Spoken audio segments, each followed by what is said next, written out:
성경을 보면 믿음이 참 깊은 그런 신앙 고백들이 있습니다. 짧으면서도 아주 깊이가 있는 그런 고백들인데요.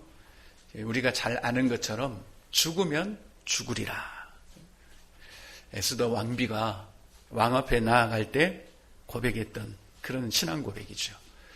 이스라엘이란 나라를 살리기 위해서 이 왕 앞에 나가야 되는데 함부로 왕에게 나아갈 수 없는 그런 형편에서 내가 죽으면 죽으리라. 이 고백을 하고 왕 앞에 이제 나가게 되었습니다. 또 유다가 자신의 며느리를 향해서 이런 고백을 했지요. 그는 나보다 옳도다. 자, 그는 나보다 옳도다.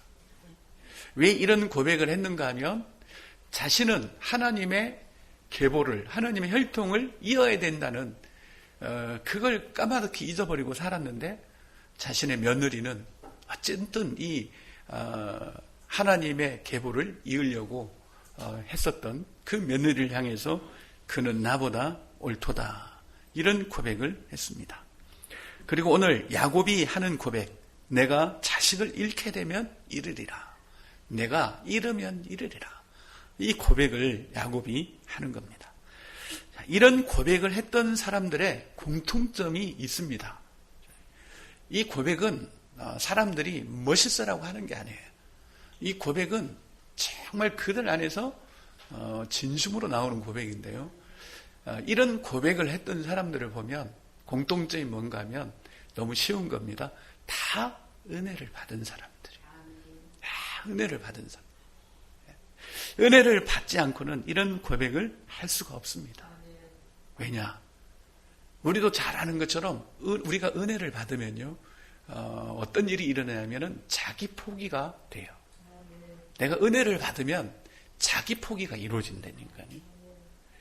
그러니까 은혜 받은 사람 보면 막 사주고 싶고 그냥 주고 싶고 베풀고 싶고 그러는 거예요. 왜? 나를 나로 주장할 수가 없어요. 은혜 받으면. 그리고 내 거를 내 거라고 주장할 수가 없어요. 그러니까 하나님의 은혜를 받으면 자기 포기가 돼. 그러니까 여기서 나오는 게 뭐죠? 순종이 여기서 나오는 거예요. 여러분, 순종은요, 어떤 의무가 아닙니다. 어떤 순종은 어떤 책임의 문제가 아니에요.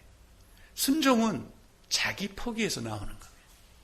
이게 제대로 된 순종입니다. 내가 없으니까 그냥 하나님을 따라가는 겁니다. 이게 순종이에요. 내가 순종해야지 라는 것도 아니에요. 그래서 은혜를 받은 자는 자기 포기가 되는 거고, 자기가 포기가 되니까 하나님의 무조건 순종하며 갈 수밖에 없는 겁니다. 그래서 죽으면 죽으리라. 그는 나보다 옳도다. 내가 잃으면 잃으리라. 모두 자기 자신이 포기된 사람들입니다. 그들의 고백이죠. 그러니까 자기 자신이 포기되지 않으면 이런 고백을 할 수가 없습니다. 이런 고백을 했었죠. 죽으면 죽으리라. 그런데 그냥 흉내내는 거지 진짜 고백이 아니었어요. 저도 죽으면 죽으리라는 고백을 왜 안 했겠습니까? 다 하죠. 그런데 실제로 죽느냐? 아니에요.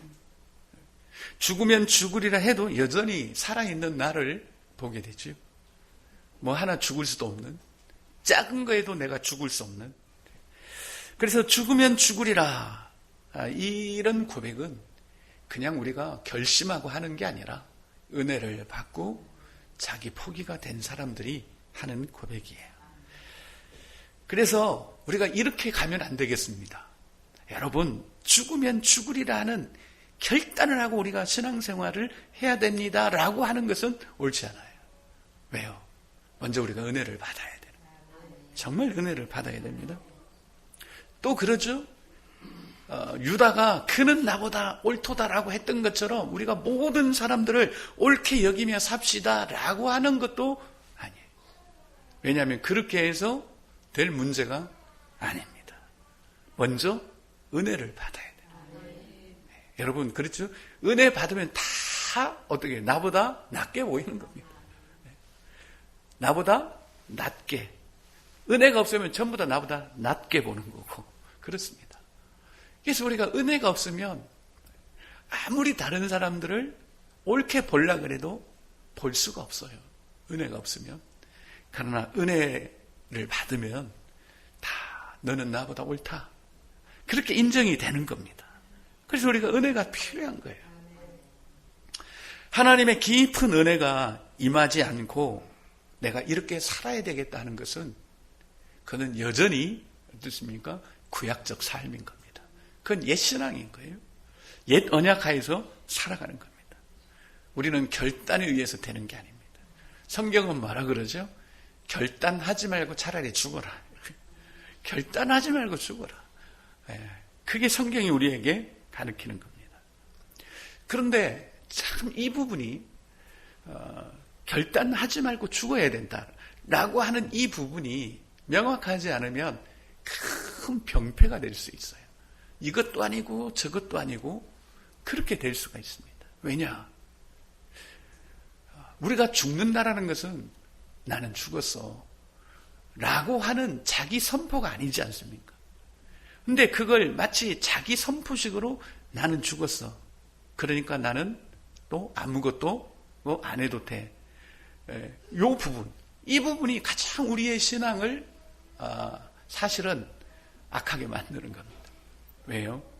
죽어본 사람이, 진짜 죽은 사람이 그걸 알고 깨닫는 거지. 그냥 자기 선포식으로 나는 죽었어 라고 해서 될 문제가 아니에요. 만약에 그렇다면 이것도 아니고 저것도 아니고 가장 골치 아픈 그리스도인이 되는 거예요.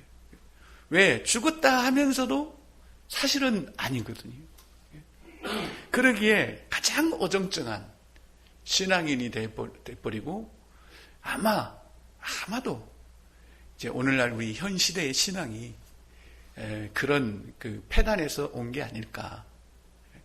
진짜 죽으면 거기서 생명이 나고 싹이 나고 열매가 맺게 돼 있습니다. 하늘의 미랄처럼.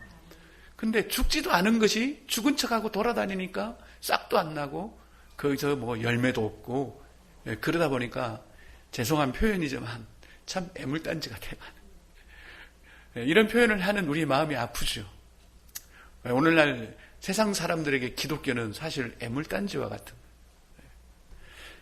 그래서 우스갯소리를 그러잖아요. 그들이 우리를 걱정하는 시대가 되어버렸다고. 왜 그렇습니까? 죽지도 않고 죽은 것처럼 그렇게 신앙생활을 하고 또 이런 고백은 멋있으니까 죽으면 죽으리라. 그는 나보다 옳도다. 이르면 이르리라. 이걸 우리 입술 신앙으로 삼고 살아가기 때문에 이런 일들이 사실은 일어나는 겁니다. 그래서 사실 은혜 받은 자가 죽은 자거든요. 은혜 임하면은 은혜를 받으면 어떻습니까? 낱낱이 나라는 존재가 드러나 버립니다. 내가 어떤 존재인지 진짜 혈관 하나까지 다 드러나 버려요. 그래서 죽을 수밖에 없어. 그 은혜 앞에서 죽는다라는 것은 그냥 뭐 생명 떠나는 게 아니라 내 자신이 포기되는 거잖아요. 그 앞에 납작 엎드려지는 게 죽는 거잖아요. 그러니까 은혜를 받으면 그렇습니다. 왜? 은혜를 받으면 눈이 열려요. 그러면 내가 어떤 존재라는 게 분명히 알아집니다. 그리고 그런 나를 창조하시고 그런 나를 위해서 행하신 하나님에 대해서 명확히 알아집니다. 그러니까 나라는 사람을 주장해봐야 아무 쓸모없다는 것을 알기 때문에 자기 포기가 일어나는 거예요. 우리가 잘 기억을 해야 되겠습니다. 기독교는 절대 강요해서 되는 거예요. 이 생명이라고 하는 것은 강요가 아닙니다. 생명이라고 하는 것은 절대 강요로 이루어질 수가 있는 게 아니에요. 그래서 기독교는 막 윽박지르고 강요하고 훈련시켜서 되는 게 아니라 생명의 역사입니다. 생명의 역사. 이걸 놓치면은 사실은 살았다는 이름을 가졌으나 죽은 자 되는 겁니다. 그래서 생명은 시간이 필요하고 또 심어놓고 기다림이 또 필요하고 심어놓고 금방 막 파헤쳐보고 그러면 싹 날 것도 안 나. 내가 묵묵히 기다리죠. 그러나 하나님이 또 비도 주시고 햇빛도 주시고 하는 것처럼 그래 가는 거예요. 오늘 야곱도 이런 고백을 했지 않습니까? 내가 잃게 되면 이르리라. 내가 잃으면 이르리라. 이게 그냥 보통 고백은 아닙니다. 우리가 1절부터 읽었지 않습니까? 이게 보통 고백입니까? 얼마나 그 아들들하고 야곱하고 그 영적인 이 전투가 있잖아요. 보내세요. 난 못 보낸다. 아니요, 보내야 됩니다. 난 죽어도 못 보낸다. 아니, 그래도 보내야 또 이 시몬을 구출해 올 수가 있고 양식도 사올 수 있습니다. 아니, 나는 베냐민 보낼 수 없다. 차라리 보내려면 나를 지옥에 보내는 것 같다. 그것은. 그러면서 굉장한 영적 고뇌와 또 갈등과 이런 과정을 겪었단 말이에요. 우리가 이 본문을 잘 알고 있지 않습니까? 요셉이 형들에 의해서 애굽으로 팔려갔고 우여곡절 끝에 요셉이 이제 애굽의 총리가 되고, 그래서 7년 풍년, 7년 흉년. 그래서 7년 흉년 때에 온 지역이 다 기근이 들어서 양식을 구하러 다 애굽으로 갑니다. 야곱 가정도 예외는 아니었습니다. 흉년 때문에 양식이 떨어져서 이제 애굽에서 양식을 구해오도록 아들들을 야곱이 보냅니다. 형들이 애굽의 총리 앞에 섰지만 그가 요셉인 줄은 꿈에도 모릅니다. 그러나 요셉은 알아봅니다. 그래서 요셉은 막내 아들 베냐민을 데려오지 않으면 다시는 양식 구하러 올 생각하지 마라. 그런데 이 흉년을 어떻게 견디느냐고요. 이 7년 흉년을.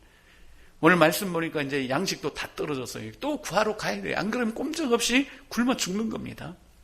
그런데 이 딜레마인 거예요. 아들을, 이 베냐민을 데리고 가야 됩니다.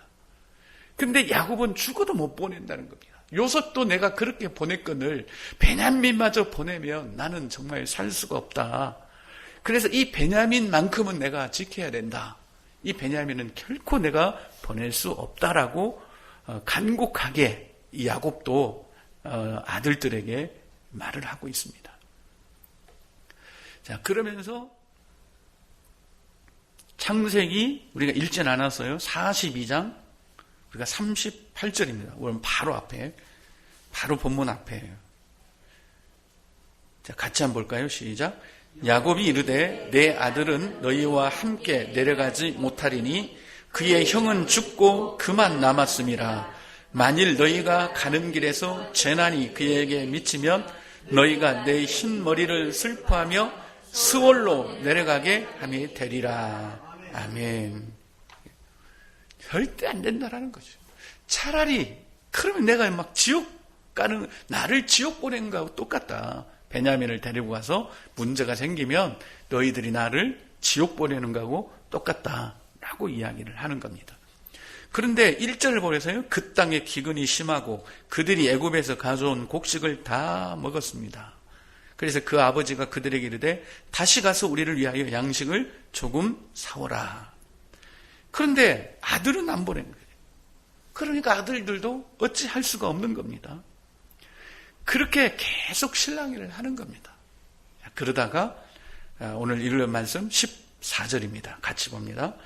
전능하신 하나님께서 그 사람 앞에서 너희에게 은혜를 베푸사 그 사람으로 너희 다른 형제와 베냐민을 돌려보내게 하시기를 원하노라. 내가 자식을 잃게 되면 이르리라. 아멘. 여러분, 오늘 저녁에 돌아가셔서 이 14절을 한번 읽어보세요. 진짜 눈물이 찔끔 나요. 눈물이 찔끔 날 정도입니다. 곰곰이 한번 묵상을 해보십시오. 이 14절을. 이 야곱의 심정.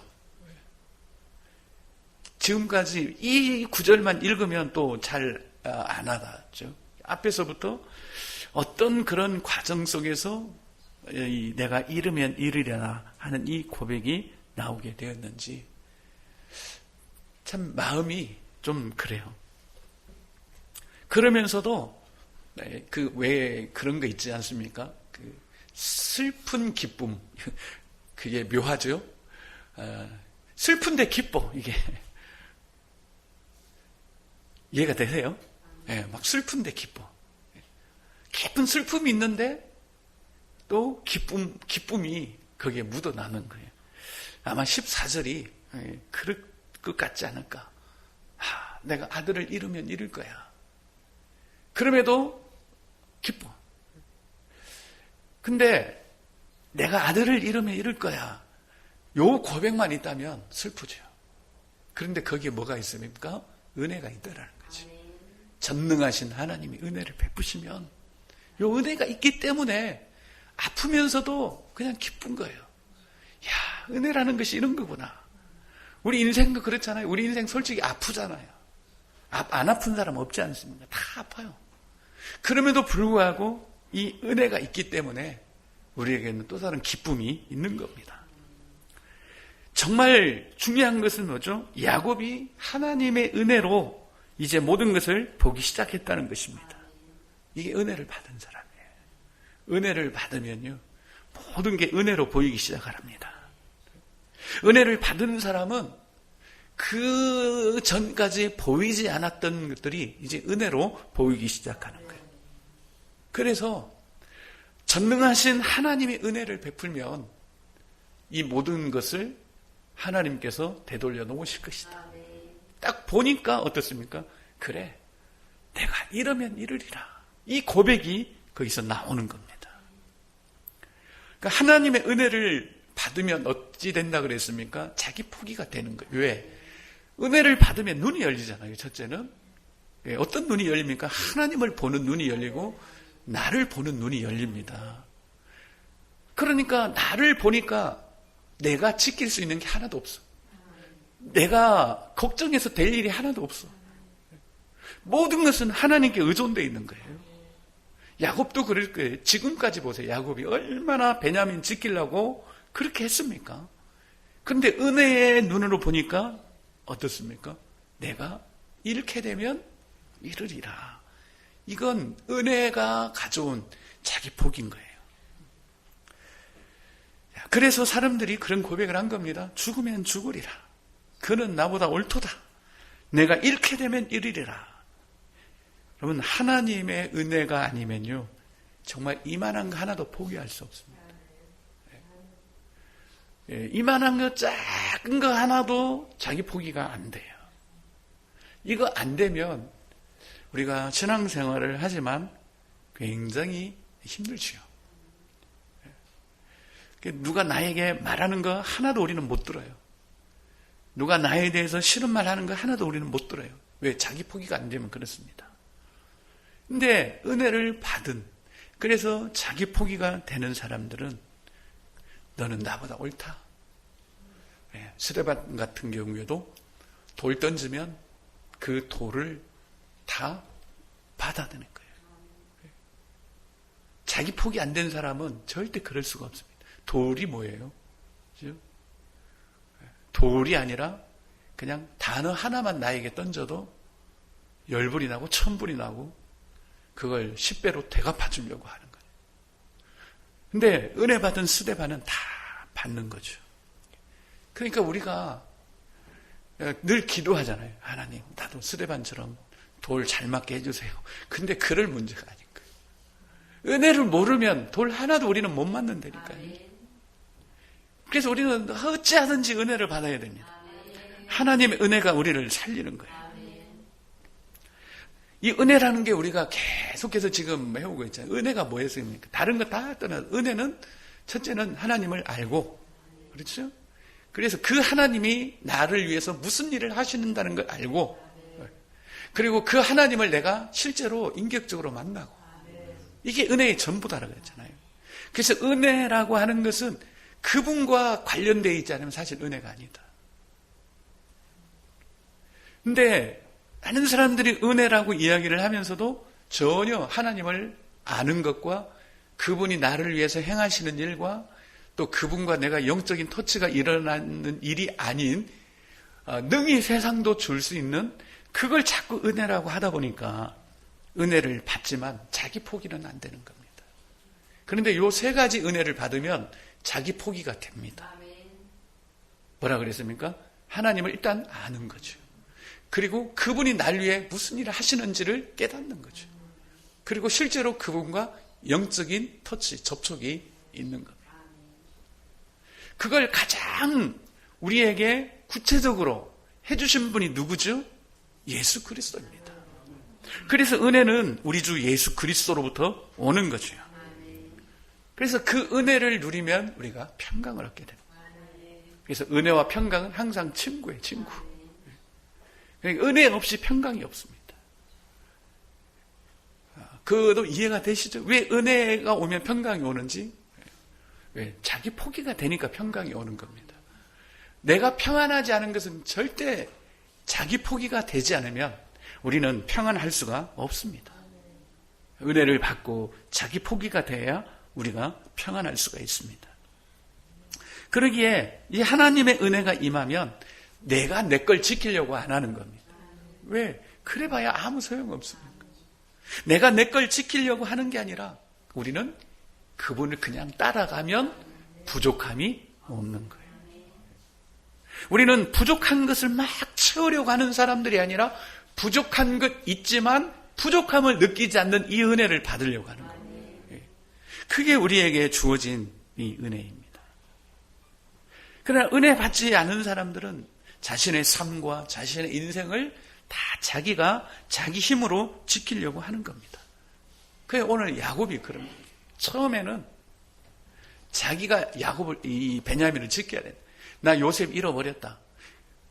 그는 내가 애비된 도리로서 이 베냐민마저 잃을 수 없다. 나는 이 베냐민 지켜야 된다. 자기가 지키려고 한 거예요. 물론 그 마음은 좋지요. 아비로서 능히 품을 수 있는 마음이기는 합니다. 그러나 우리가 부모이지만 자식 사실 못 지킵니다. 지킬 수가 없어요. 자식을. 그러기에 우리는 자식마저도 하나님의 은혜에 그냥 내드리는 겁니다. 야곱이 그래 나중에는 전능하신 하나님의 은혜를 베푸시고 그 은혜에 베냐민을 그냥 내어드리는 겁니다. 그러니까 내가 잃으면 잃으리라. 오히려 자식을 내가 지키려고 하면 자식이 더 삐뚤어질 수가 있습니다. 항상 사람은 그래요. 하나님 외에 간섭을 받으면 어긋나게 되어 있어요. 사람은. 그게 나쁜 말로 신보 그게. 그렇잖아요. 내가 공부하려고 하는데 엄마가 공부해라 그러면 하기 싫은 거예요. 이게 신보라는 거예요. 이게. 이 죄성이 가져오는. 그러니까 가만 놔두면 잘할 건데도 자꾸 잘하라고 하면 어긋나는 거예요. 이게. 그게 우리 인간의 본성입니다. 그러기에 우리가 어찌 자식들을 지키고 책임질 수가 있겠습니까? 그냥 모든 것은 하나님의 은혜에 달려있다. 라고 그 은혜의 모든 것을 우리가 의탁하는 겁니다. 그래야만 되죠. 우리가 예수를 믿으면서도 신앙생활이 왜 이렇게 힘들고 어려운가? 딱 한 가지죠. 뭐죠? 자기 중심성입니다. 죄가 있지요? 죄가 있는데 그 죄 들어가 마지막 남는 게 뭐죠? 자기 중심성이에요. 거기서부터 모든 죄가 흘러오고 죄를 계속 추적해 들어가다 보면 자기 중심성이 거기에 있는 겁니다. 이것 때문에 힘든 거예요. 자기 중심성 이것 때문에 나를 주장하는 거예요. 나는 나다 하고 나를 주장하고 내 거를 주장하고 내 영역을 주장하고 내 권리를 주장하고 다 그런 거예요. 결국은 그것 때문에 아담과 하와도 선악과를 따먹게 된 거예요. 자기 중심성이죠. 내가 하나님처럼 될 거야. 그러니까 이 자기 중심성이 해체되지 않는 한 우리는 정말 이게 예수를 믿지만 온전한 평강을 누릴 수가 없습니다. 이 자기 중심성이 완전히 해체되고 그 중심에 누가 계셔야 되죠? 예수님이 계셔야 돼요. 그래야만 우리가 진짜 평안을 누릴 수가 있습니다. 그 고백이 어떤 고백입니까? 주는 그리스도시요 살아계신 하나님의 아들입니다. 이 고백인 거예요. 지금까지 자기 중심성으로 살아왔는데 이제는 내가 이 중심성의 그 중앙에 있는 것이 아니라 주는 예수께서 내 중심에 이제는 주인이 되십니다. 라는 그런 고백인 거예요. 그래서 이 자기 중심성의 해체, 이건 오직 하나님의 은혜로만 해체될 수 있습니다. 왜냐? 자기 중심성이라는 것은 결국 뭔가 하면 내가 나를 지키려고 하는 거거든요. 그럼 방어 본능이에요. 방어 기제예요. 그거는. 그런데 나보다 더 나를 능히 책임지실 수 있는 정말 나를 죽기까지 사랑하신 나를 영원히 책임지실 그 하나님을 우리가 딱 알고 깨닫고 만나버리면 이 자기 중심성은 너무 초라해지는 거예요. 그래서 이게 자기도 모르게 그냥 해체되어 버리는 겁니다. 그냥 눈 녹듯이 녹아버리는 겁니다. 우리 인간 사회도 그렇지 않습니까? 나야 하다가 자기보다 더 센 존재를 만나버리면 그 자기 중심성이 해체되어 버리는 거예요. 그건 뭐 우리 피조물들 세계에서는 다 마찬가지입니다.